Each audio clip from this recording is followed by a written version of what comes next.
지금 미국 정재계가 또 한 번 발칵 뒤집혔습니다. 주한미군 철수와 반도체 보조금 압박을 들고 서울에 도착한 미국 상원 의원. 그는 한국을 몰아붙이기 위해 왔지만 첫날 밤 예상치 못한 비극을 맞았기 때문이었는데요. 그의 아내가 서울의 한 호텔에서 극단적 선택을 시도한 것입니다.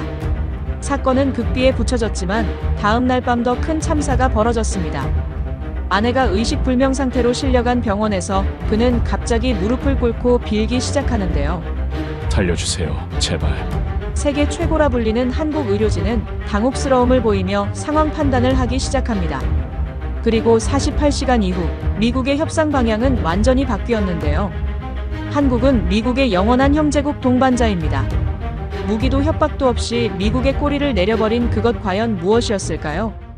여러분의 구독과 좋아요 버튼은 우리나라의 위대함을 전 세계에 알리게 되는 시초가 됩니다.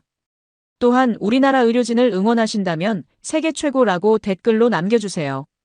그리고 어디서 듣고 계신지도 알려주세요. 우리 대한민국 국민은 언제나 하나로 연결됩니다. 그럼 사연 바로 시작합니다. 저는 척 슈머입니다. 67세, 미국 상원 원내대표로 30년을 일했죠. 워싱턴에선 제 이름 석자면 법안이 통과되고 제 전화 한 통이면 예산이 움직입니다. 그런 제가 서울 한복판 호텔 복도에서 무릎을 꿇었습니다. 바닥이 차가웠어요. 아니, 제 온몸이 얼어붙었는지도 모르겠습니다. 그날은 2월 중순이었어요. 주한미군 철수 문제와 반도체 보조금 재협상 때문에 서울에 왔습니다. 공식 일정은 극비였고 협상 기조는 강경했죠. 한국 측은 완강했지만 저는 밀어붙일 준비가 되어 있었어요. 30년 동안 그렇게 살아왔으니까요. 회의실에서, 법안 표결장에서, 협상 테이블에서 단 한 번도 물러선 적 없는 사람이었습니다. 하지만 그날 밤 오후 11시 모든 게 무너졌어요. 호텔 5층 복도의 사이렌 소리가 울렸습니다. 제 방문이 열렸고 딸 사라가 비명을 지르며 뛰어들어왔어요. 아빠, 엄마가. 저는 가운 차림으로 복도로 뛰쳐나갔죠. 창문 앞에 사람들이 모여 있었습니다. 호텔 직원 2명이 창틀을 붙잡고 있었고 그 너머로 아내 엘리노어의 하얀 잠옷자락이 바람에 펄럭이고 있었어요. 부인, 제발 손 좀 주세요. 직원 하나가 한국어로 외쳤습니다. 목소리가 떨렸어요. 다른 직원은 아내의 팔을 간신히 붙잡고 있었죠. 저는 그 순간 숨을 멈췄습니다. 아내는 창밖을 보고 있었어요. 표정이 없었습니다. 그저 허공을 향해 몸을 기울이고 있었죠. 엘리노어. 제가 외쳤지만 아내는 돌아보지 않았어요. 호텔 직원이 온 힘을 다해 아내를 안쪽으로 끌어당겼고 다른 직원이 창문을 닫았습니다. 쾅 하는 소리가 복도에 울렸어요. 아내는 바닥에 주저앉았고 저는 그제야 움직일 수 있었습니다. 무릎을 꿇고 아내를 안았어요. 몸이 차가웠습니다. 떨리지도 않았어요. 그냥 축 늘어져 있었죠. 왜 그랬어? 제 목소리가 떨렸습니다. 아내는 대답하지 않았어요. 눈만 감았을 뿐이었죠. 호텔 매니저가 다가왔습니다. 상원의원님, 저희가 최선을 다해 보안을 유지하겠습니다. 저는 그를 쳐다봤어요. 단 한 글자도 밖으로 새어나가면 안 됩니다. 절대로. 목소리가 떨렸지만 명령은 확실했습니다. 매니저는 고개를 숙였어요. 사라가 엄마 옆에 앉아 손을 잡았습니다. 엄마 왜 이러세요? 딸아이 목소리가 갈라졌어요. 저는 아무 말도 할 수 없었습니다. 그저 아내의 차가운 손만 붙잡고 있었죠. 그날 밤 저는 잠들지 못했어요. 아내 옆 침대에 누워 천장만 바라봤습니다. 엘리노어는 수면제를 먹고 잠들었지만 숨소리조차 들리지 않았어요. 제 귓가엔 협상 테이블의 목소리가 맴돌았습니다. 미군 철수는 선택지가 아닙니다. 보조금 재협상, 우리는 양보할 수 없습니다. 저는 그 말들을 반복했어요. 내일 회의에서 뭐라고 말할지, 어떤 카드를 꺼낼지 머릿속으로 정리했죠. 그런데 새벽 4시쯤 옆에서 소리가 들렸습니다. 스르륵, 창문 여는 소리였어요. 저는 눈을 떴습니다. 아내가 침대에 없었어요. 심장이 멎는 줄 알았습니다. 창가로 달려갔죠. 아내는 이미 창틀에 한 발을 걸치고 있었어요. 바람이 들이쳤습니다. 차가운 공기가 얼굴을 때렸죠. 엘리노어, 제가 외쳤지만 아내는 그대로 몸을 기울였습니다. 그리고 떨어졌어요. 저는 창밖으로 손을 뻗었지만 아무것도 잡히지 않았습니다. 딸의 비명이 들렸어요. 복도에서 발소리가 들렸죠. 하지만 저는 그저 창틀을 붙잡고 아래를 내려다봤습니다. 어둠 속에 하얀 무언가가 보였어요. 움직이지 않았습니다. 다리에 힘이 풀렸어요. 주저앉았습니다. 손이 떨렸죠. 안 돼, 중얼거렸지만 소용없었어요. 사라가 제 어깨를 잡았습니다. 아빠, 구급차, 빨리. 딸아이가 전화기를 들고 소리쳤어요. 저는 엘리베이터를 탔습니다. 1층까지 내려가는 동안 숫자만 봤어요. 5, 4, 3, 2, 1. 문이 열렸고 로비로 뛰어나갔습니다. 호텔 정문 앞에 아내가 누워 있었어요. 직원들이 둘러싸고 있었죠. 한 사람이 심폐소생술을 하고 있었어요. 하나, 둘, 셋. 한국어로 세는 소리가 들렸습니다. 무릎 꿇고 아내 옆에 앉았어요. 얼굴이 창백했습니다. 입술에서 피가 흘렀죠. 엘리노어. 이름을 불렀지만 대답이 없었어요. 눈을 감고 있었습니다. 숨을 쉬는지도 모르겠었어요. 구급차가 도착했습니다. 사이렌 소리가 귀를 찢었어요. 구급대원들이 들것을 가져왔고 아내를 옮겼죠. 저는 구급차에 올라탔습니다. 사라도 함께 탔어요. 문이 닫혔고 차가 출발했습니다. 구급대원이 산소 마스크를 씌웠어요. 또 다른 대원이 링거를 꽂았죠. 혈압 떨어지고 있습니다. 한국어로 외쳤습니다. 저는 한마디도 알아듣지 못했지만 목소리의 긴박함은 느낄 수 있었어요. 아내 손을 잡았습니다. 차가웠어요. 손가락이 움직이지 않았죠. 제발 살려주세요. 중얼거렸습니다. 구급대원이 저를 쳐다봤어요. 눈빛이 단단했습니다. 최선을 다하겠습니다. 한국어로 말했지만 저는 알아들었어요. 창밖으로 서울 거리가 지나갔습니다. 새벽 4시 반, 거리는 텅 비어 있었어요. 가로등 불빛만 스쳐 지나갔죠. 구급차 안은 소독약 냄새로 가득했습니다. 기계음이 규칙적으로 울렸어요. 삐삐삐. 사라가 제 옆에 앉아 울고 있었습니다. 아빠, 엄마 괜찮아지겠죠? 저는 대답할 수 없었어요. 그저 고개만 끄덕였죠. 하지만 확신은 없었습니다. 구급차가 병원에 도착했어요. 응급실 입구에 의료진이 대기하고 있었습니다. 들것이 내려졌고 아내는 안으로 옮겨졌죠. 저는 뛰어 따라갔어요. 보호자는 여기서 대기하세요. 간호사가 제 앞을 막았습니다. 안 돼요. 제가 같이 가야 해요. 소리쳤지만 문이 닫혔어요.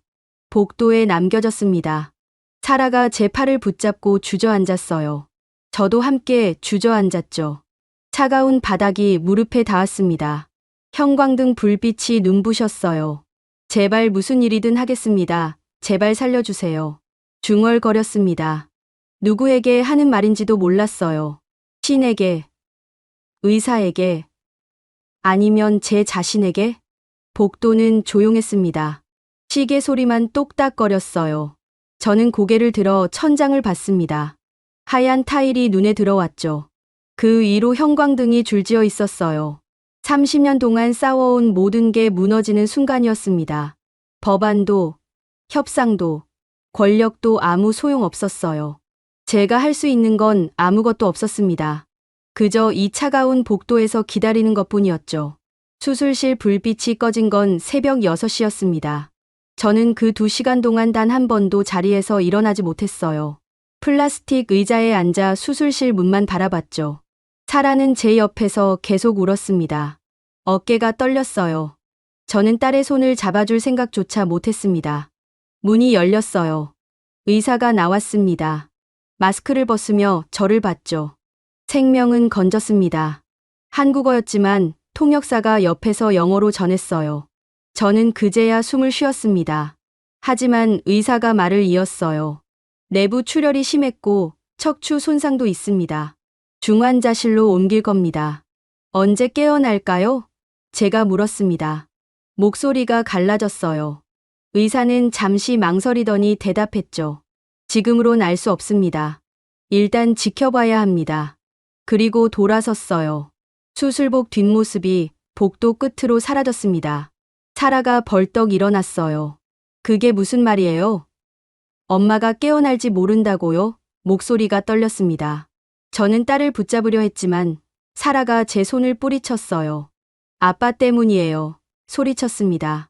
아빠는 항상 나라만 챙겼지 엄마는 안 챙겼잖아요. 복도가 조용해졌어요. 간호사 몇 명이 저희를 쳐다봤죠. 저는 아무 말도 할 수 없었습니다. 사라는 눈물을 흘리며 말을 이었어요. 외할머니 돌아가셨을 때도 아빠는 워싱턴에 있었어요. 장례식장에도 하루 늦게 왔죠. 엄마 혼자 모든 걸 감당했어요. 가슴이 쪼개지는 것 같았습니다. 숨을 쉴 수가 없었어요. 사라의 말은 계속됐죠.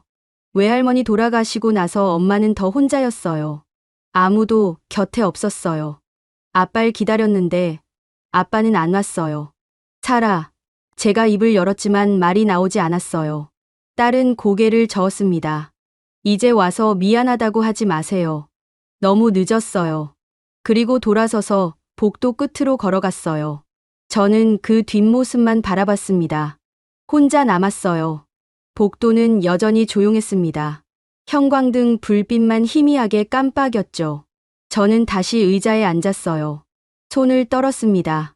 주먹을 쥐었지만 떨림은 멈추지 않았죠. 사라 말이 맞았습니다. 저는 늘 일만 했어요. 상원 본회의, 법안 심사, 예산 조율, 협상 테이블. 30년을 그렇게 살았죠. 아내가 우울증 진단을 받았을 때도 저는 워싱턴에 있었어요. 전화로 들었습니다. 여보, 병원 다녀왔어. 약 처방받았어. 아내 목소리는 담담했어요. 저는 그때 뭐라고 대답했을까요? 그래. 약 잘 챙겨 먹어. 나 지금 회의 들어가야 해. 그게 전부였습니다. 장모님이 돌아가셨을 때도 마찬가지였어요. 새벽에 전화를 받았습니다. 사라였죠. 아빠, 외할머니 돌아가셨어. 저는 그날 상원 표결이 있었어요. 내일 갈게. 오늘은 안 돼. 딸은 아무 말 없이 전화를 끊었습니다. 다음 날 장례식장에 도착했을 때 아내는 빈소 앞에 앉아 있었어요. 눈이 퉁퉁 부어 있었죠. 저를 보고도 아무 말 하지 않았습니다. 그냥 고개만 끄덕였어요. 그 뒤로 아내는 더 말이 없어졌습니다. 약도 늘었어요. 하루에 3알 먹던 게 5알이 됐죠. 저는 그걸 알면서도 신경 쓰지 않았어요. 약 먹으면 괜찮아질 거야. 그렇게 생각했습니다. 아내의 우울증을 관리 대상으로만 여겼던 거예요. 중환자실 문이 열렸습니다. 간호사가 나왔어요. 보호자분, 잠깐 면회 가능합니다. 저는 벌떡 일어났죠. 따라 들어갔어요. 중환자실은 차가웠습니다. 기계 소리만 가득했어요. 삐삐삐. 아내는 침대에 누워 있었습니다. 얼굴이 창백했어요. 온몸에 튜브가 연결되어 있었죠. 링거, 산소 마스크, 심전도 장치. 저는 침대 옆에 섰습니다. 엘리노어, 이름을 불렀어요. 대답은 없었습니다. 저는 손을 뻗어 아내 손을 잡았어요. 차가웠습니다. 손가락이 움직이지 않았죠. 미안해, 중얼거렸어요. 내가 너무 늦었어.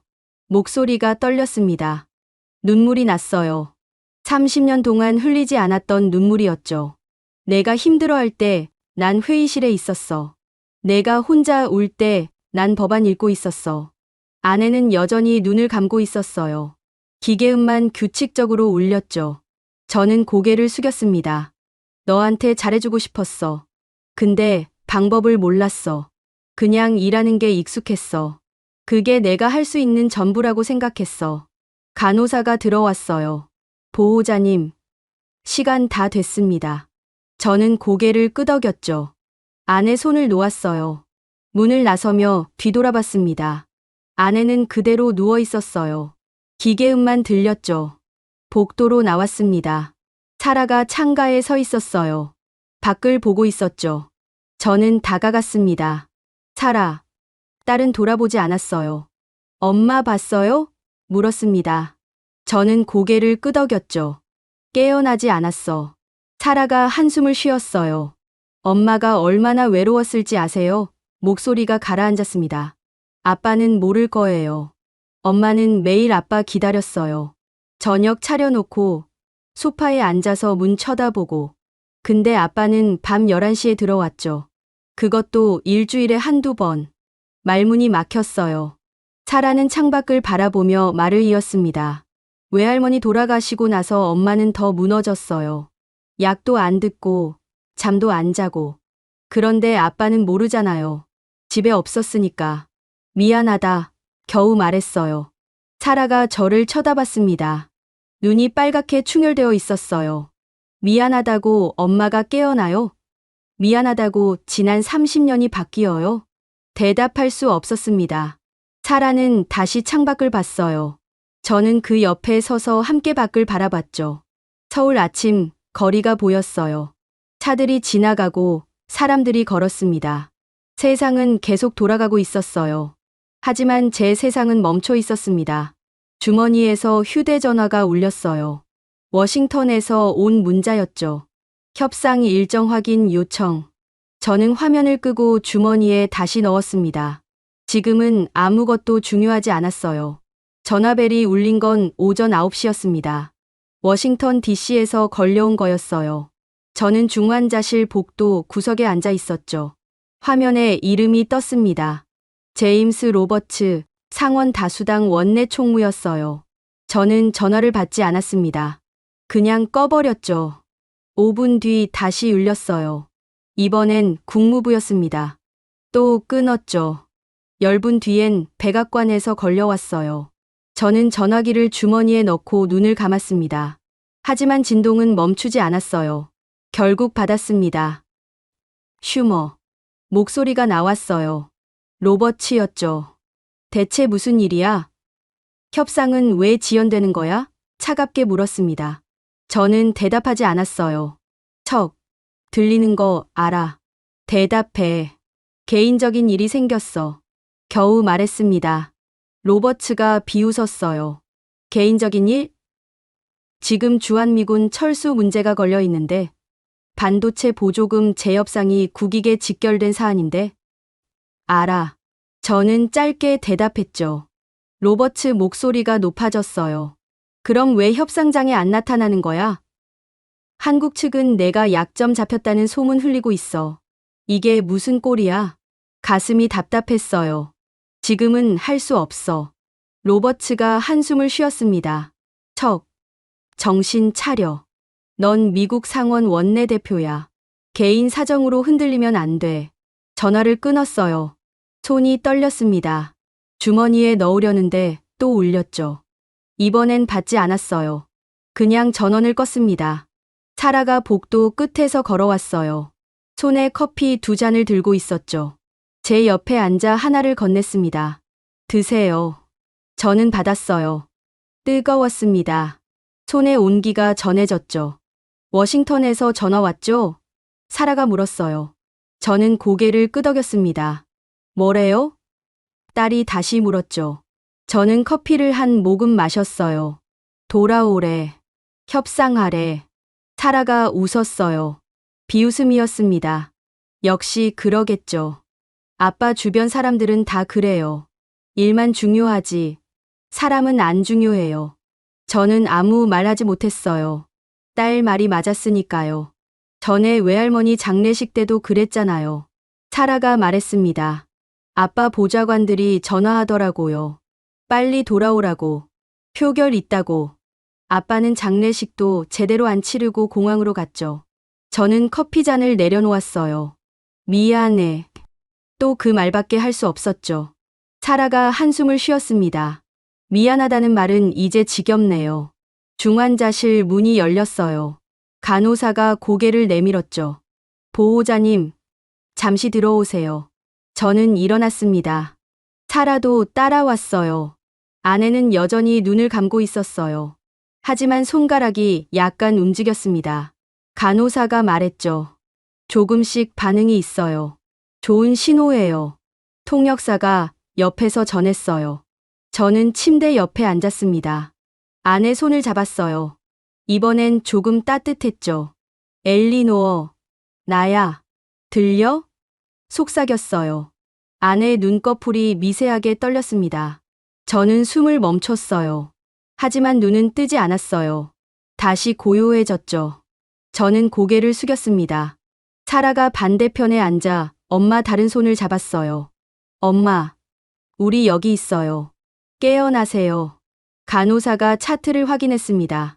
천천히 회복하고 있어요. 시간이 필요해요. 그리고 나갔죠.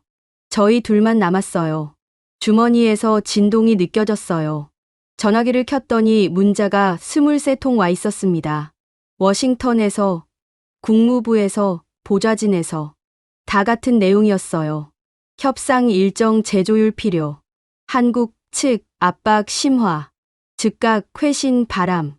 손가락이 화면 위를 맴돌았어요. 답장을 쓰려다 멈췄죠. 사라가 저를 쳐다봤습니다. 또 일 얘기예요? 저는 전화기를 주머니에 넣었어요. 아니야. 하지만 머릿속은 복잡했습니다. 주한미군 철수, 반도체 보조금, 한국과의 협상. 이 모든 게 제 어깨에 걸려 있었어요. 30년 동안 쌓아온 정치 생명이 흔들리고 있었죠. 워싱턴에선 제가 약해 보인다고 수군거릴 거예요. 한국은 제 약점을 이용하려 할 거고요. 아빠, 사라가 불렀습니다. 저는 고개를 들었어요. 지금 뭐 생각하세요? 딸이 물었죠. 저는 거짓말했습니다. 아무것도. 사라가 고개를 저었어요. 거짓말. 눈빛 보면 알아요. 지금 일 생각하고 있죠? 저는 입을 다물었습니다. 딸이 한숨을 쉬었어요. 아빠는 정말 안 변하네요. 사라. 그게 아니라 말하려다 멈췄어요. 뭐라고 변명해야 할지 몰랐죠. 사라가 일어났습니다. 저 나갈게요. 아빠 혼자 있고 싶으시죠? 그리고 나갔어요. 혼자 남았습니다. 아내와 단둘이. 기계음만 들렸어요. 삐삐삐. 저는 아내 손을 계속 잡고 있었습니다. 엘리노어, 속삭였어요. 나 지금 뭘 해야 할지 모르겠어. 워싱턴에선 돌아오래. 국익이 걸렸대. 근데 너는 여기 누워 있어. 내가 어떻게 해야 해? 아내는 대답하지 않았어요. 당연했죠. 저는 고개를 숙였습니다. 30년 동안 난 늘 나라를 선택했어. 가족보다 일을 택했어.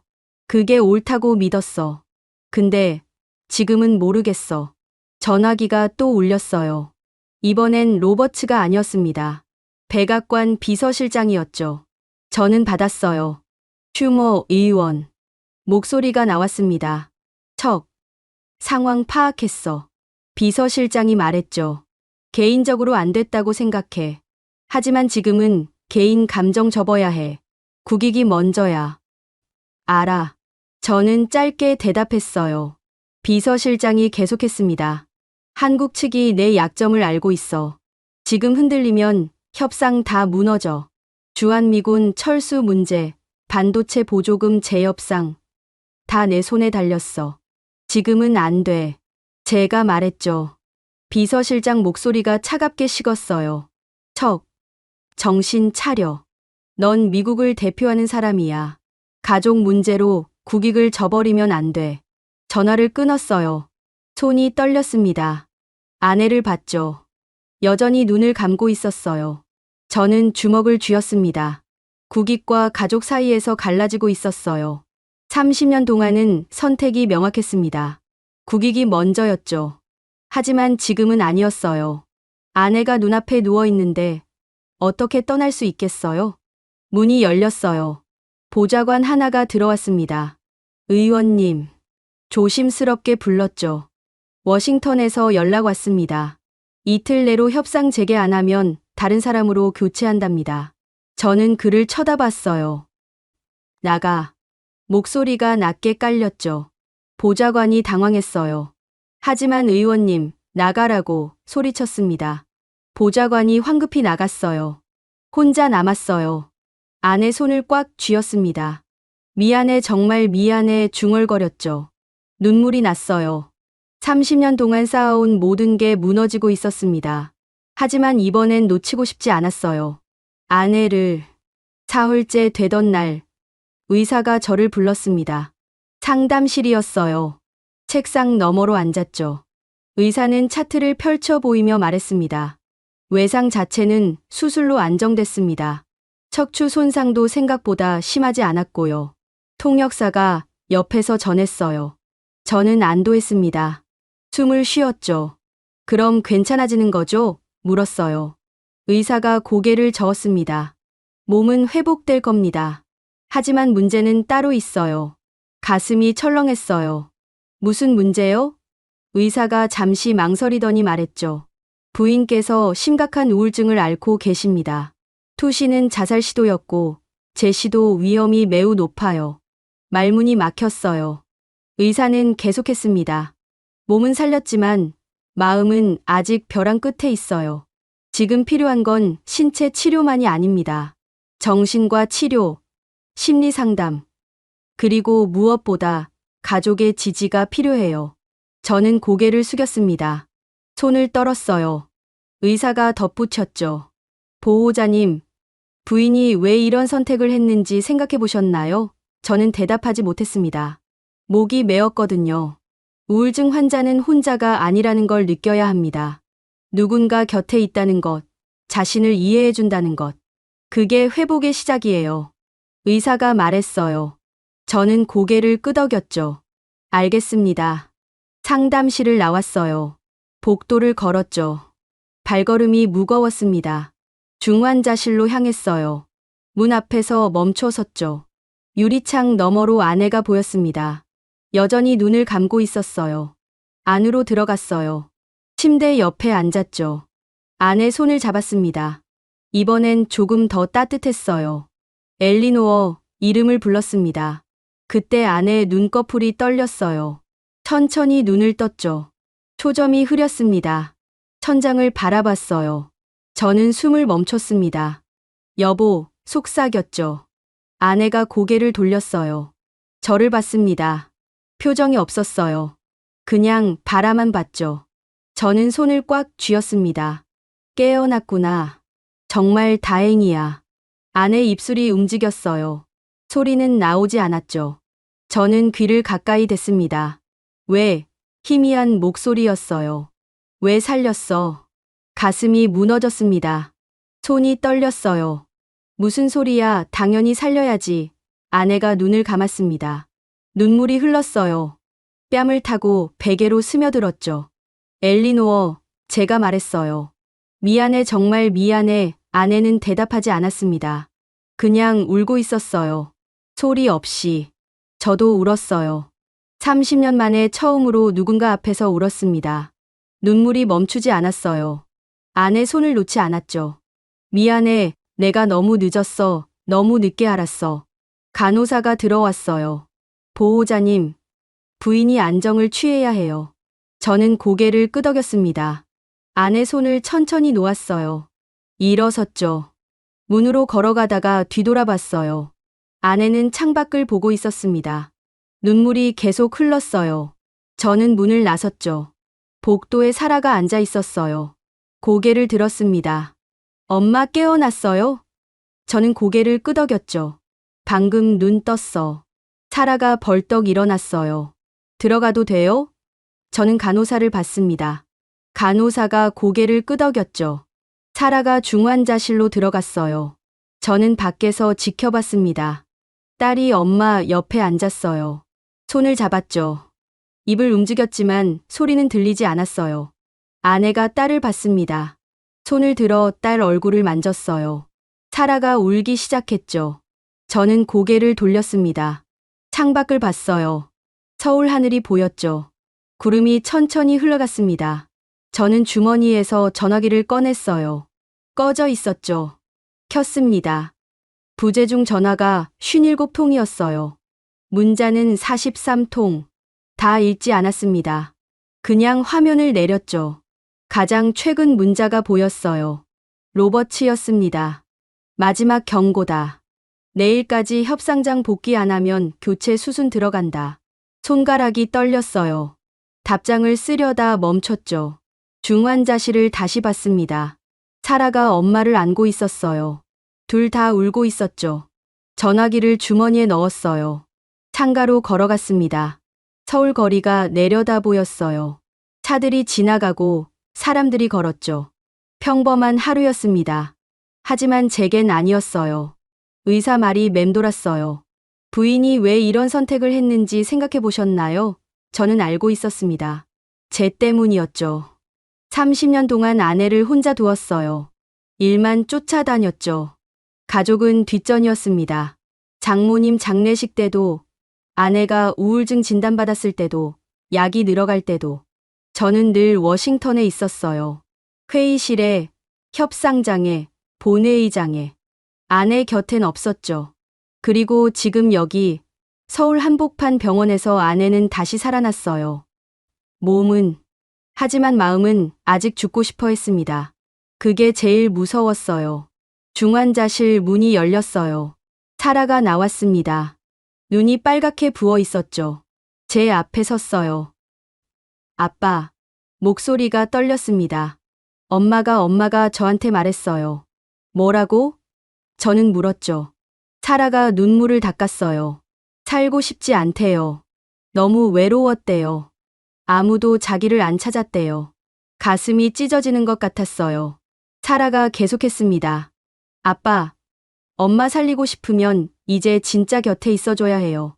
전화로, 문자로가 아니라 진짜로. 저는 고개를 끄덕였습니다. 그럴게. 사라가 제 눈을 똑바로 봤어요. 약속하세요. 이번엔 진짜요. 저는 손을 들었습니다. 약속해. 딸이 한숨을 쉬었어요. 워싱턴 전화 또 왔죠? 저는 고개를 끄덕였죠. 뭐래요? 사라가 물었습니다. 돌아오래. 협상하래. 갈 거예요? 딸이 물었어요. 저는 중환자실 문을 봤습니다. 유리창 너머로 아내가 보였어요. 여전히 창밖만 보고 있었죠. 안 가. 제가 말했습니다. 이번엔 안 가. 사라가 놀란 표정을 지었어요. 진짜요? 저는 고개를 끄덕였습니다. 진짜야. 엄마가 회복될 때까지 여기 있을 거야. 딸이 처음으로 미소 지었어요. 희미했지만 미소였죠. 고마워요, 아빠. 저는 딸 어깨를 안았습니다. 미안해. 너한테도, 엄마한테도. 둘이 복도에 서서 중환자실을 바라봤어요. 아내는 여전히 움직이지 않았습니다. 하지만 살아 있었어요. 그게 중요했죠. 전화기가 또 울렸어요. 이번엔 꺼버렸습니다. 완전히. 나흘째 되던 아침, 보좌관 셋이 병원 로비에 나타났습니다. 제가 카페테리아에서 커피를 마시고 있을 때였어요. 한 명이 다가와 앉았죠. 의원님, 심각합니다. 저는 커피잔을 내려놓았어요. 뭐가? 보좌관이 태블릿을 꺼냈습니다. 화면을 보여줬죠. 워싱턴 포스트 기사였어요. 슈머 원내대표, 서울서 행방불명, 협상 전면 중단. 기사를 읽지 않았어요. 그냥 화면을 밀어냈죠. 상관없어. 보좌관이 당황했습니다. 의원님, 이거 큰일이에요. 본국에서 난리 났어요. 한국 측은 협상 무산됐다고 발표했고요. 그래서? 저는 물었어요. 보좌관이 숨을 깊이 들이쉬었죠. 국무부에서 협상단 교체 검토 중입니다. 백악관도 움직이고 있고요. 의원님 정치 생명이 걸린 문제예요. 커피를 한 모금 마셨어요. 식어 있었죠. 알아. 짧게 대답했습니다. 보좌관이 앞으로 몸을 기울였어요.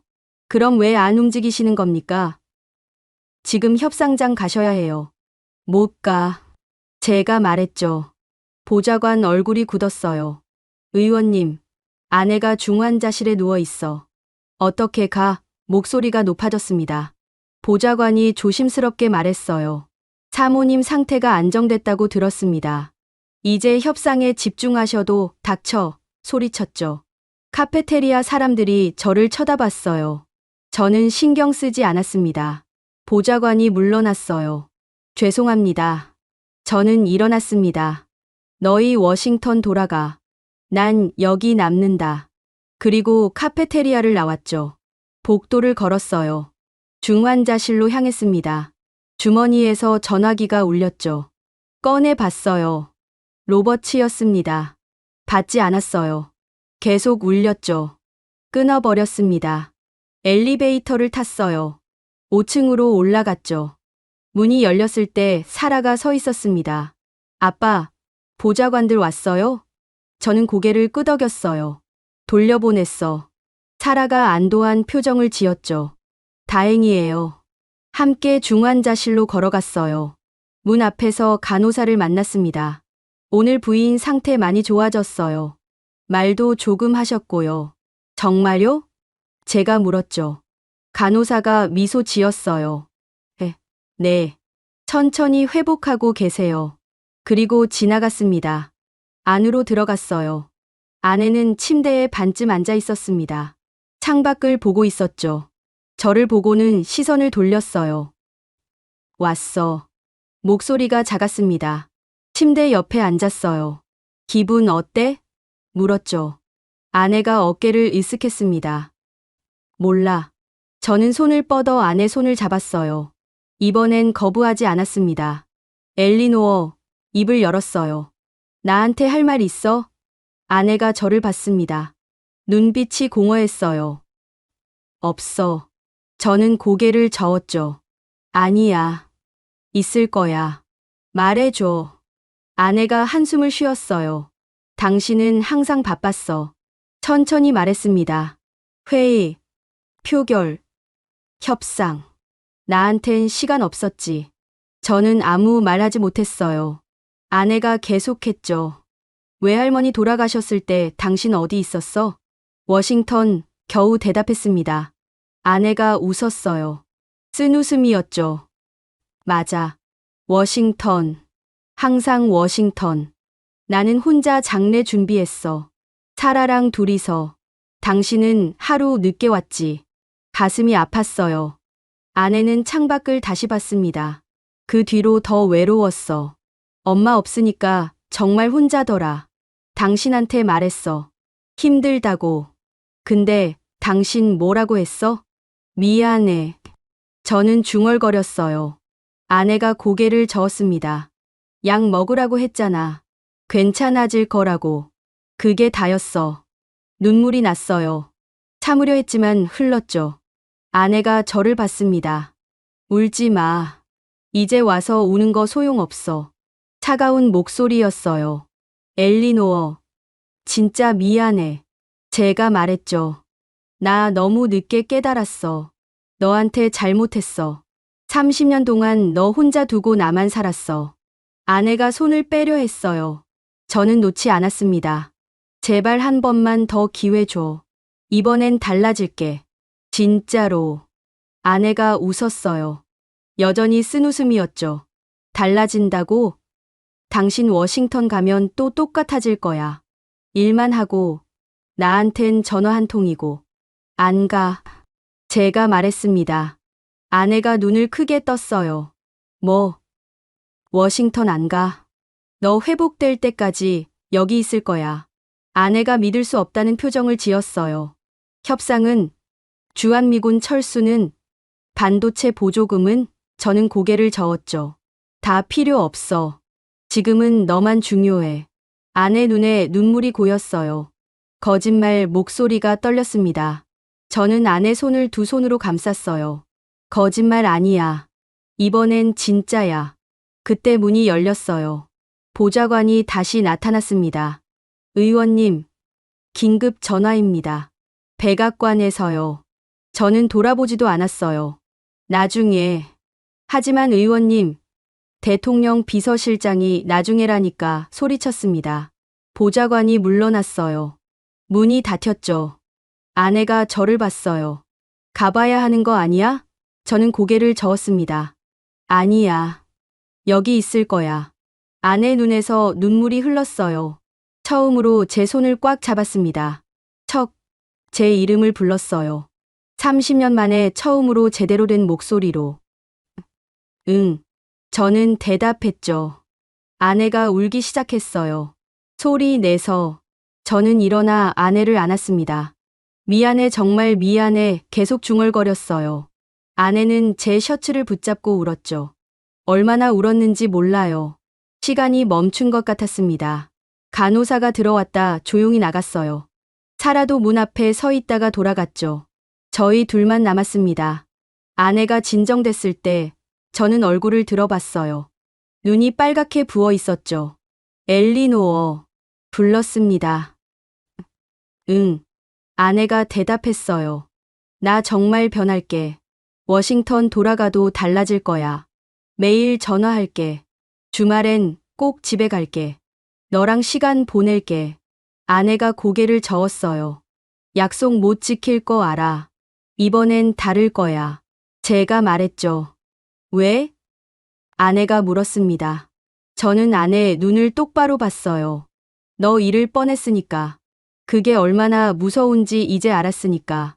아내가 한숨을 쉬었어요. 두고 볼게. 저는 고개를 끄덕였습니다. 그래. 두고 봐. 그날 밤, 저는 병실 옆 보호자 침대에서 잤어요. 아내의 숨소리를 들으며 평온했습니다. 30년 만에 처음으로 마음이 편했어요. 새벽에 전화기가 울렸습니다. 백악관이었죠. 받지 않았어요. 다시 울렸습니다. 꺼버렸죠. 아내가 잠꼬대를 했어요. 척. 저는 일어나 침대로 갔습니다. 손을 잡았죠. 여기 있어. 속삭였어요. 아내가 손을 꽉 쥐었습니다. 다시 잠들었어요. 저도 아내 손을 잡은 채로 의자에 앉아 잠들었습니다. 처음으로 편안한 잠이었어요. 일주일째 되던 밤, 저는 아내의 병실에서 하룻밤을 온전히 보냈습니다. 간호사가 보호자 침대를 넣어줬어요. 아내 침대 바로 옆이었죠. 창밖으로 서울 야경이 보였습니다. 불빛들이 반짝였어요. 아내는 깨어 있었어요. 천장만 바라보고 있었죠. 저는 옆에 누워 같은 천장을 봤습니다. 잠 안 와? 물었어요. 아내가 고개를 저었어요. 응. 침묵이 흘렀어요. 기계음만 들렸죠. 삐삐삐. 저는 옆으로 몸을 돌렸습니다. 아내를 봤어요. 아내도 저를 봤죠. 뭐 생각해? 제가 물었습니다. 아내가 한숨을 쉬었어요. 아무것도. 거짓말인 걸 알았어요. 저는 손을 뻗어 아내 손을 잡았습니다. 말해줘. 아내가 천장을 다시 봤어요. 당신은 항상 바빴어. 천천히 말했죠. 아침에 일어나면 이미 없었고, 밤에 들어올 땐 나는 자고 있었어. 주말에도 서재에 박혀 있었지. 듣고 있었어요. 아내는 계속했습니다. 처음엔 괜찮았어. 당신이 중요한 일 하는 거 알았으니까. 근데 시간이 지나니까 난 투명인간 같았어. 당신 눈에 안 보이는 사람. 가슴이 아팠어요. 아내 목소리가 떨렸습니다. 외할머니 돌아가시고 나서 정말 힘들었어. 엄마랑 나 둘뿐이었거든. 아빠는 일찍 돌아가셨고 엄마가 나한테 전부였어. 알아. 저는 중얼거렸어요. 아내가 고개를 저었죠. 몰라. 당신은 몰라. 엄마 장례식 날 혼자 관 앞에 앉아 있었어. 사라는 친구들이랑 울고 있었고 나는 혼자였어. 당신 오기만 기다렸는데 미안해. 제가 말했어요. 아내가 눈물을 흘렸습니다. 당신 왔을 때 이미 다 끝나 있었어. 조문객들도 다 갔고 빈소에 우리 셋뿐이었지. 당신 들어오더니 미안하다고만 했어. 저는 아내 손을 꽉 쥐었어요. 그때 나 정말 바보였어. 어떻게 해야 할지 몰랐어. 그냥 도망치고 싶었어. 아내가 저를 봤어요. 도망. 나한테서. 저는 고개를 끄덕였습니다. 응. 너한테서. 가족한테서. 감정 다루는 게 너무 어려웠어. 일은 쉬웠거든. 회의하고, 표결하고, 협상하고. 정답이 있었으니까. 가족한텐 정답이 없어? 아내가 물었어요. 저는 한숨을 쉬었죠. 몰랐어. 어떻게 위로해야 하는지, 어떻게 함께 슬퍼해야 하는지. 그래서 도망쳤어. 일 핑계 대고. 아내가 눈을 감았어요. 나도 외로웠어. 엄마 없으니까 정말 혼자였어. 당신한테 말하고 싶었는데 당신은 항상 바빴고, 전화해도 회의 중이고, 문자 보내도 나중에 보겠다고. 엘리노어, 제가 불렀어요. 아내가 눈을 떴죠. 약 먹기 시작한 게 그때부터야. 잠이 안 왔거든. 밤새 천장만 보다가 아침 되고, 그게 반복됐어. 왜 말 안 했어? 제가 물었습니다. 아내가 웃었어요. 말했어. 당신이 안 들었지. 힘들다고 했어. 외롭다고 했어. 근데 당신은 약 먹으라고만 했잖아. 할 말이 없었어요. 아내 말이 맞았으니까요. 저는 늘 약으로 해결하려 했어요. 우울증을 관리 대상으로만 봤죠. 아내의 마음은 보지 않았습니다. 미안해. 또 그 말밖에 할 수 없었어요. 아내가 손을 빼려 했습니다. 저는 놓지 않았어요. 제발 손 놓지 마. 아내가 저를 봤어요. 눈물이 그렁그렁했죠. 왜 이제 와서 이러는데? 저는 일어나 앉았습니다. 아내도 일어나게 도와줬어요. 마주 앉았죠. 너 잃을 뻔했으니까. 제가 말했어요. 그게 얼마나 무서운지 이제야 알았어. 너 없는 인생은 의미가 없더라. 아내가 고개를 저었어요. 거짓말.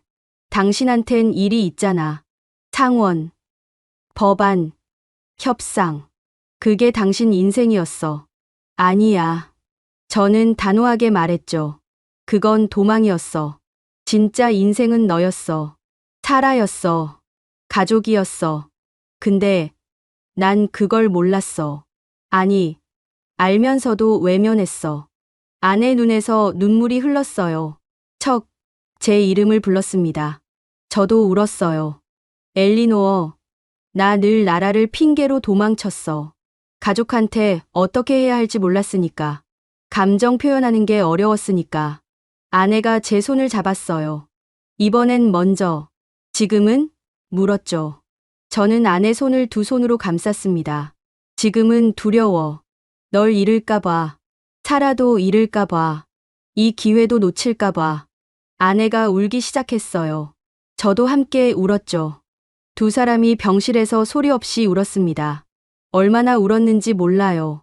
진정되었을 때 아내가 말했어요. 척, 나 정말 살고 싶지 않았어.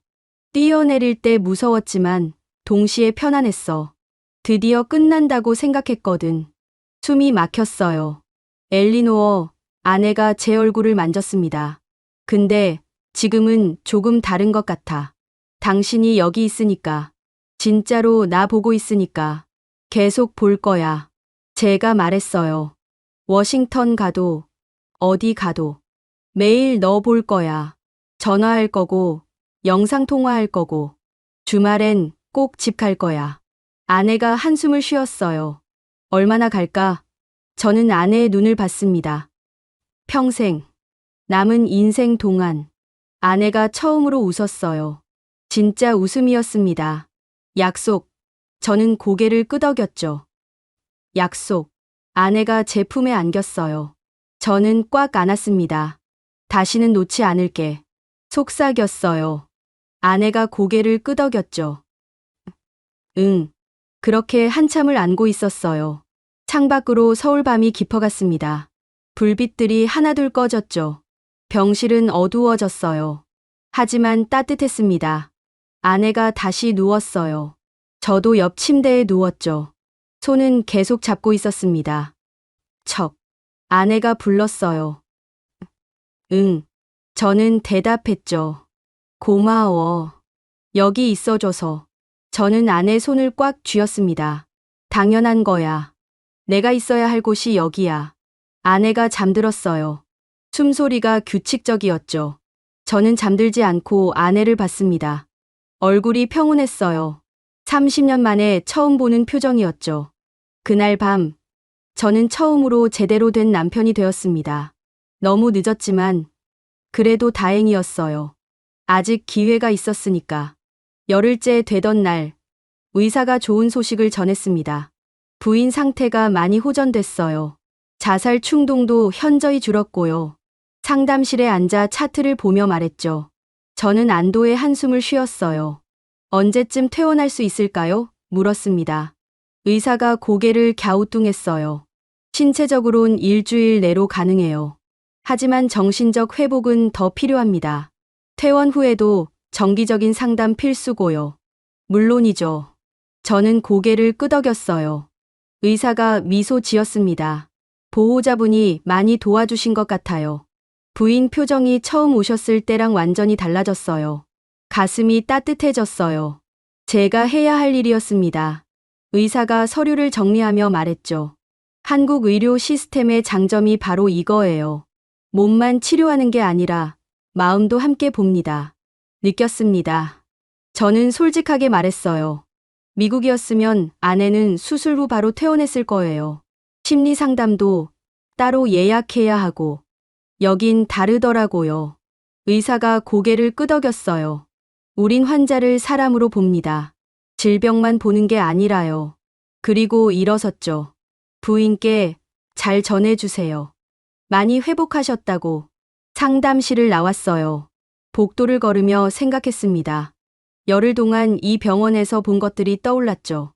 간호사들이 아내에게 말 걸던 모습, 의사가 매일 상태 확인하러 오던 모습, 심리 상담사가 조용히 앉아 아내 이야기 들어주던 모습. 미국이었으면 이런 건 없었을 거예요. 효율이 우선이니까요. 빨리 치료하고, 빨리 퇴원시키고, 환자가 어떤 마음인지는 중요하지 않았죠. 저도 그렇게 생각했었어요. 빠른 게 좋은 거라고. 하지만 여기서 배웠습니다. 때론 느린 게 필요하다는 걸. 머무르는 시간이 치유한다는 걸. 중환자실 문을 열었어요. 아내가 창가에 앉아 있었습니다. 휠체어였지만 스스로 앉아 있었죠. 밖을 보고 있었어요. 저는 다가갔습니다. 날씨 좋네. 제가 말했어요. 아내가 고개를 끄덕였죠. 응. 햇살이 따뜻해. 저는 아내 옆에 앉았습니다. 함께 창밖을 봤어요. 서울 거리가 보였어요. 사람들이 걸었고 차들이 지나갔죠. 평범한 일상이었습니다. 하지만 아름다웠어요. 척. 아내가 불렀습니다. 응. 저는 대답했죠. 아내가 저를 봤어요. 고마워. 여기 남아줘서. 당연한 거야. 제가 말했습니다. 아내가 고개를 저었어요. 당연하지 않아. 당신한텐 중요한 일들이 있었잖아. 근데 다 제쳐두고 나 옆에 있어줬어. 저는 아내 손을 잡았어요. 너보다 중요한 일은 없어. 이제 알았어. 아내가 눈물을 글썽였습니다. 정말? 정말. 문이 열렸어요. 사라가 들어왔죠. 손에 꽃다발을 들고 있었습니다. 엄마, 이거 드려요. 병원 앞 꽃집에서 샀어요. 아내가 받아들었어요. 백합이었죠. 예쁘다. 아내가 미소 지었습니다. 사라가 엄마 옆에 앉았어요. 의사 선생님이 다음 주엔 퇴원할 수 있대요. 들었어. 아내가 말했죠. 사라가 신이 났어요. 그럼 우리 집 갈 수 있어요? 아내가 잠시 망설이더니 물었습니다. 워싱턴. 저는 고개를 저었어요. 아니, 당분간은 여기 있을 거야. 내가 완전히 회복될 때까지. 아내가 놀란 표정을 지었죠. 협상은? 일은? 사임할 거야. 제가 말했습니다. 사라도 아내도 눈이 커졌어요. 뭐? 둘이 동시에 물었죠. 상원 원내대표직 사임할 거야. 더는 못하겠어. 가족 없이는. 아내가 고개를 저었어요. 안 돼. 그건 당신 인생이었잖아. 아니었어. 저는 단호하게 말했죠. 도망이었어. 진짜 내 인생은 너야. 사라야. 이제 그걸로 살고 싶어. 아내가 울기 시작했어요. 사라도 울었죠. 저도 눈시울이 붉어졌습니다. 셋이 서로 안았어요. 한참 후에 진정됐을 때 저는 로비로 내려갔습니다. 벤치에 앉아 서울 거리를 봤어요. 사람들이 바삐 오가고 있었죠. 모두 자기 삶을 살고 있었습니다. 저도 이제 제 삶을 살고 싶었어요. 정치인 척 슈머가 아니라 남편 척, 아빠 척으로. 주머니에서 전화기를 꺼냈어요. 켰습니다. 부재중 전화가 123통이었죠. 문자는 97통. 다 무시했어요. 로버츠 번호를 찾았습니다. 전화를 걸었죠. 3번 울리고 받았어요. 드디어 받네. 척. 대체 뭐 하는 거야? 화난 목소리였습니다. 저는 침착하게 말했어요. 사임할 거야. 뭐? 로버츠가 소리쳤죠. 사임? 지금 정신 나갔어? 저는 웃었어요. 아니, 이제야 정신 차렸어. 척. 농담 아니지? 넌 상원 원내대표야. 30년을 일했어. 그걸 다 버리는 거야? 저는 창밖을 봤습니다. 버리는 게 아니야. 되찾는 거야. 내 인생을. 로버츠가 한숨을 쉬었어요. 가족 때문에? 응. 가족 때문에. 저는 단호하게 대답했죠. 미친 짓이야. 로버츠가 말했습니다. 저는 고개를 저었어요. 아니야. 이제껏 내가 한 게 미친 짓이었어. 가족 버리고 일만 한 거. 전화를 끊었어요.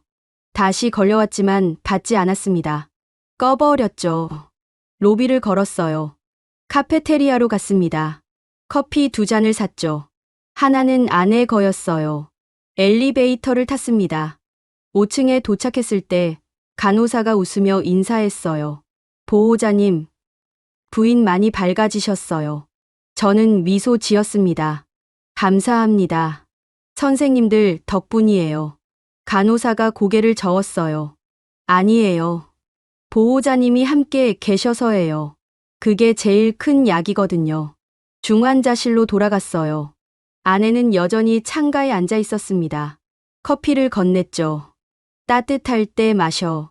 아내가 받아들었어요. 한 모금 마셨죠. 맛있다. 저도 마셨습니다. 함께 창밖을 봤어요. 엘리노어. 제가 불렀습니다. 응. 아내가 대답했죠. 나 이 나라에서 배웠어. 사람을 살리는 게 뭔지. 아내가 저를 봤어요. 뭔데? 함께 있어주는 거. 기다려주는 거. 효율보다 책임을 선택하는 거. 아내가 미소 지었습니다. 한국이 그랬구나. 저는 고개를 끄덕였어요. 응. 미국은 힘으로 요구하지만 한국은 사람으로 설득하더라. 깨달았네. 아내가 말했죠. 저는 아내 손을 잡았습니다. 너 덕분에, 이 나라 덕분에 해가 지고 있었어요. 노을이 서울 하늘을 물들였죠. 붉고 따뜻했습니다. 저희는 말없이 그걸 봤어요. 살린 건 생명만이 아니었습니다. 제 마음도, 가족도, 인생도 살아났어요. 여기 서울에서 2주일째 되던 날 한국 외교부에서 연락이 왔습니다. 슈머 의원님, 협상 재개 의향 있으십니까? 통역사를 통해 전해진 말이었죠. 저는 병원 로비에 서서 전화를 받고 있었어요. 있습니다. 대답했어요. 하지만 조건이 있습니다. 상대방이 잠시 침묵했죠. 말씀하세요. 주한미군 철수는 재검토합니다. 단계적으로 접근할 거예요. 그리고 반도체 보조금도 한국에 유리한 방향으로 재설계하겠습니다. 전화 너머로 놀란 기색이 느껴졌어요. 의원님, 그건 미국 본국 입장과 다른데요. 저는 창밖을 봤습니다. 알아요. 하지만 제 입장이 바뀌었습니다. 무슨 말씀이신지. 한국은 제 아내를 살렸어요. 미국은 협상만 요구했죠. 이제 알겠어요. 어느 나라가 진짜 사람을 보는지. 전화를 끊었어요. 엘리베이터를 탔습니다. 5층으로 올라갔죠. 아내 병실로 향했어요. 문을 열었을 때 사라가 있었습니다. 아빠, 외교부에서 연락 왔어요? 저는 고개를 끄덕였죠. 응, 협상 재개한대. 아내가 걱정스러운 얼굴로 물었어요. 워싱턴 가야 해? 저는 고개를 저었습니다. 여기서 할 거야. 화상으로. 너 옆에서. 아내가 안도했어요. 사라가 물었죠. 조건은 어떻게 하실 거예요? 저는 앉으며 말했습니다. 미국 입장이 아니라 옳은 입장으로. 이틀 후 협상이 재개됐어요. 병원 회의실을 빌렸습니다. 화면 너머로 워싱턴 협상단이 보였죠. 한국 측은 현장에 왔어요. 외교부 장관이 직접 나왔습니다. 슈머 의원. 워싱턴에서 로버츠가 말했어요. 본국 입장 확인했나? 주한미군 철수는 기정사실이고 반도체 보조금도 우리 조건대로야. 저는 카메라를 똑바로 봤습니다. 아니요. 재검토합니다. 화면이 얼어붙었어요. 뭐? 로버츠가 되물었죠. 주한미군 철수는 섣부릅니다. 단계적으로 감축하되 완전 철수는 보류해야 해요. 그리고 반도체 보조금은 한국 기업들이 공정하게 경쟁할 수 있도록 재설계하겠습니다. 워싱턴 측이 웅성거렸어요. 국무부 차관이 끼어들었죠. 의원님, 지금 미국 이익을 배신하는 겁니까? 저는 고개를 저었습니다. 아니요. 장기적 이익을 보는 겁니다. 한국 외교부 장관이 조심스럽게 물었어요. 의원님 입장 변화 이유를 여쭤봐도 될까요? 저는 잠시 망설이다 대답했습니다. 개인적인 일이 있었습니다. 가족이 위기에 처했고 한국 의료진이 살려줬어요. 그 과정에서 배웠습니다. 이 나라가 어떻게 사람을 대하는지. 회의실이 조용해졌어요. 저는 계속했죠. 미국은 효율을 말합니다. 빠르게, 강하게, 이기는 것. 하지만 한국은 책임을 말하더군요. 함께, 천천히, 살리는 것. 워싱턴 화면 너머로 누군가 비웃었어요. 감상적인 소리 말고 현실을 봅시다. 저는 그를 쳐다봤습니다. 이게 현실입니다. 한국은 단순한 동맹이 아니에요. 인간을 지키는 나라예요. 로버츠가 끼어들었죠. 척, 정신 차려. 내 정치 생명 끝나는 거 알지? 저는 미소 지었어요. 알아요. 근데 괜찮아요. 더 중요한 걸 찾았으니까. 협상은 석 시간 계속됐어요. 워싱턴은 계속 압박했죠. 하지만 저는 흔들리지 않았습니다. 한국 측과 하나씩 조율했어요. 주한미군 철수는 5년에 걸쳐 단계적으로 재검토하기로 했습니다. 반도체 보조금은 한국 기업들에게 공정한 조건으로 다시 설계했죠. 미국 입장에선 후퇴였어요. 하지만 저는 이게 맞다고 믿었습니다. 회의가 끝났을 때 한국 외교부 장관이 다가왔어요. 감사합니다, 의원님. 이런 결정 쉽지 않으셨을 텐데. 저는 악수했습니다. 아니에요. 당연한 겁니다. 부인께서 많이 회복되셨다고 들었습니다. 장관이 말했죠. 저는 고개를 끄덕였어요. 덕분입니다. 한국 의료진 덕분에. 장관이 미소 지었어요. 우리가 한 게 아니라 의원님이 곁에 계셔서입니다. 저는 감사의 인사를 했죠. 병실로 돌아갔어요. 아내는 침대에 앉아 책을 읽고 있었습니다. 저를 보고 책을 내려놓았죠. 어떻게 됐어? 다 끝났어. 제가 말했습니다. 아내가 걱정스러운 표정을 지었어요. 미국 입장대로? 저는 고개를 저었죠. 아니, 옳은 방향으로. 아내가 놀랐어요. 그럼 당신 괜찮아. 제가 말했습니다. 이제 정치는 중요하지 않아. 너랑 살아가 중요해. 아내가 눈물을 글썽였어요. 저는 침대 옆에 앉아 손을 잡았습니다. 엘리노어, 나 평생 일만 했어. 근데 여기서 배웠어. 진짜 중요한 게 뭔지. 뭔데? 아내가 물었죠. 사람이야. 가족이야. 함께 숨 쉬는 거야. 아내가 제 손을 꽉 쥐었어요. 이제는 진짜구나. 응. 이제는 진짜야. 저는 대답했습니다. 나흘 후 아내가 퇴원했어요. 휠체어를 탔지만 걸을 수도 있었죠. 병원 입구에서 의료진이 배웅했습니다. 건강하세요, 부인. 간호사들이 손 흔들었어요. 차에 탔어요. 사라가 운전했죠. 호텔로 향했습니다. 창밖으로 서울거리가 지나갔어요. 사람들이 걸었고 아이들이 뛰어놀았죠. 예쁜 도시네. 아내가 말했습니다. 저는 고개를 끄덕였어요. 응, 따뜻한 도시야. 호텔에 도착했어요. 짐을 풀고 발코니로 나갔습니다. 서울 전경이 펼쳐졌죠. 저녁 햇살이 건물들을 비췄어요. 아내가 옆에 섰습니다. 제 손을 잡았죠. 척. 고마워. 나 살려줘서. 저는 고개를 저었어요. 내가 살린 게 아니야. 이 나라가 살렸어. 나는 그냥 옆에 있었을 뿐이야. 아내가 제 어깨에 기댔어요. 그게 제일 중요한 거야. 옆에 있는 거. 저는 아내를 안았습니다. 앞으론 계속 옆에 있을게. 사라가 나왔어요. 아빠, 워싱턴에서 전화 왔어요. 사임서 정식 접수됐대요. 저는 고개를 끄덕였습니다. 알았어. 후회 안 해요? 사라가 물었죠. 저는 아내와 딸을 번갈아 봤어요.